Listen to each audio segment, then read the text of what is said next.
السلام عليكم ورحمة الله وبركاته. حبايبي الغاليين طلاب الشهادة الإعدادية، تعالوا مع بعض نفهم إزاي نقفل الإنجليزي. ما عادش في فرصة، ما قدامكش إن أنت تخسر تاني درجات.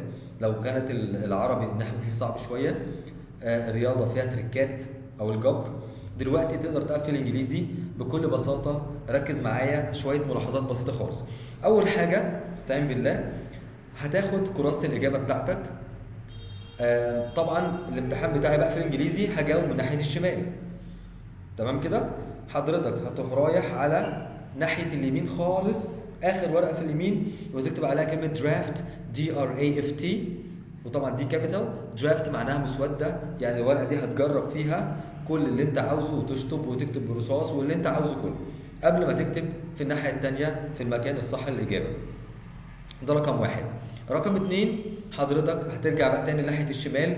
هتعمل ايه بقى؟ هتعد عدد الأسئلة بتاعتك، وليكن مثلا عندي اهوت question number 1 محادثة، 2 2 3 3 4 4 و5 5 و6 6. عندك 6 أسئلة. يبقى انت كده متاح ليك ان انت تخلي لكل سؤال ورقه وش وظهر. فانت هتعمل ايه دلوقتي؟ هتروح على الورقه الاولانيه وتكتب فيها راس السؤال بتاعك. 1 finish the following dialogue، نقطتين. تمام كده؟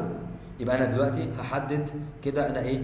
هتكلم على اول سؤال. سيب اول صفحه وش وظهر وانزل على الصفحه اللي بعدها واكتب 2 read and complete the text with words from the following list، نقطتين. هتروح على الصفحه الثالثه طبعا في الوش وتسيب الظهر فاضي وتكتب رقم 3 read the following then answer the questions. ننزل تاني السؤال اللي بعده 4 وتكتب ايه؟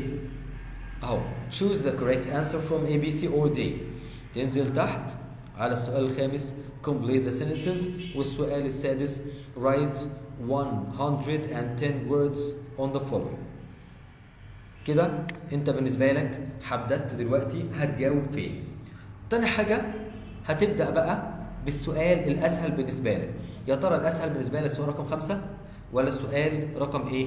هتروح على السؤال الأسهل بالنسبة لك، ممكن يكون تشوز، سؤال اختياري. ففي الحالة دي هتروح على تشوز في المكان اللي انت حددته له في الورقة، في تقريبا الورقة رقم 4 تمام في كراسة الإجابة، وتبتدي تجاوب. طبعا قدامك دلوقتي لو انت عاوز تخلي مش متأكد من نقطة، ممكن تروح تختبر إجابتك كده في آخر ورقة ناحية اليمين اللي هو مكتوب فيها درافت مسودة.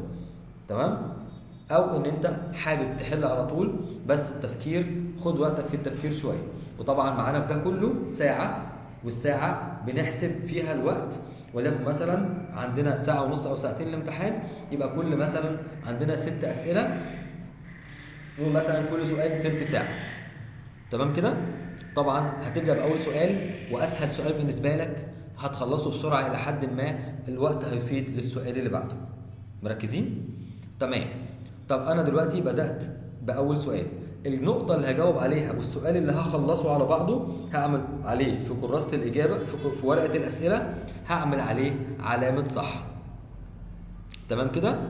تمام. يلا كده احنا خلصنا الملاحظات الرئيسية بتاعتنا، وآخر ملاحظة كانت هتبقى في الرايتنج، في الكتابة. هتكتبها الأول الناحية الثانية في الدرافت في المسوده. طبعا المسوده ممكن تبقى اكتر من ورقه، ممكن تبقى وش وظهر او اكتر من ورقه. اهم حاجه يا ريت في المسوده تكتب برصاص ناحيه اليمين. تمام. وممكن تجرب فيها كمان الاجابات الطويله بتاعه القطعه لو موجود عندنا في الاسئله. ممكن كمان تجاوب فيها المحادثه بحيث ان انت تتاكد من القواعد بتاعتك وان الرد بتاعك كافي. كده دي ملاحظاتنا لان انت ازاي ان شاء الله تقفل الامتحان. ابدا باسهل سؤال بالنسبه لك، بعد كده السؤال اللي بعده والسؤال اللي بعده، وسيب اصعب سؤال للاخر خالص على ما تكون انت حسيت بالانجاز، ان انت انجزت معظم الامتحان. عاوز تجرب روح على ناحيه اليمين اقصى اليمين وابتدي جرب في ورقه المسوده زي ما انت عاوز، واكتب برصاص وامسح وغير براحتك، وبعد كده ارجع انقل تاني فين؟ في المكان المخصص لكل سؤال. ربنا يوفقكم جميعا، وان شاء الله حالا هنرفع فيديو كمان عن ازاي نحل الامتحان بشكل تفصيلي.